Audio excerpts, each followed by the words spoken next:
তো হ্যালো বন্ধুরা, তোমরা সবাই কেমন আছো? আশা করি তোমরাও খুব ভালো আছো। আমিও খুব ভালো আছি। তো আজকে যাবো আমরা কলকাতা।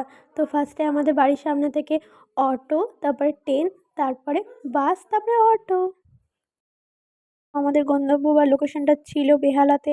আর এখানে যার ছবি দেখতে পেলে সেটাই ভাইজার অন্নপ্রাশন। আর এটা লজে হয়েছিল, তার জন্য এই লজের প্রথমেই তোমাদের এই ভিডিওটা দেখাচ্ছি। তুমি আস্তে আস্তে করে ভিতরে ঢুকছি। ফার্স্টে এই যে ঘরটা ছিল, সেই ঘরটাই তার মানে সাজানো ছিল। এখানটাই সব খাওয়ানো ঠাওয়ানো বা সব কিছু। এই যে আমাদের দিদুন, আরও আত্মীয় স্বজন ছিল। আর এই যে লজে হচ্ছে এটা, অনেক বসার জায়গাও ছিল। এই যে আমাকে কেমন লাগছে অবশ্য কমেন্ট করে জানাবে কিন্তু তোমরা। আর এখানে সবার বসার জায়গা রয়েছে। এবার তারপরে তোমরা দেখো আমি যাচ্ছি যেখানে আসল মেন খাওয়া দাওয়ার জায়গাটা। তো আস্তে আস্তে দেখতেই পাচ্ছ কতটা খাওয়ার জায়গা এখানটায় রয়েছে। তো ওই যে আমার বাবা বসে আছে, তো দেখা যাক বাবার কাছে যাই, কি করে দেখা যাক।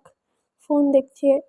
আর তারপরে আমি সাজানোর ডেকোরেশনটা যেখানে করেছিল সেটা দেখালাম তোমাদেরকে। অনেক কিছু স্টলও ছিল, তো আমি থামস আপ নিয়ে আসলাম, পকোড়া আর ফ্রেঞ্চ ফ্রাই নিয়ে আসলাম। আর সাথে অনেক টাইপের মকটেল ছিল, সেইগুলো ভিডিও করা হয়েছিল না। তারপরে আমি খেতে চলে গেছি। তো খাওয়াই আমাদের এতটাই মন ছিল, আমি কিছুটা প্রথমে দেখিয়েছি আর পুরো লাস্ট পর্যায়ে দেখিয়েছি।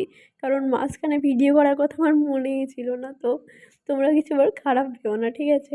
তো তো এখানে যাকিয়ে দেখছি সেই আত্মীয়, পরে একদিন আত্মীয়দের দেখাবো। তো গাইস, আজকের মতন টাটা, বাই, পরে ভিডিওতে দেখা হবে।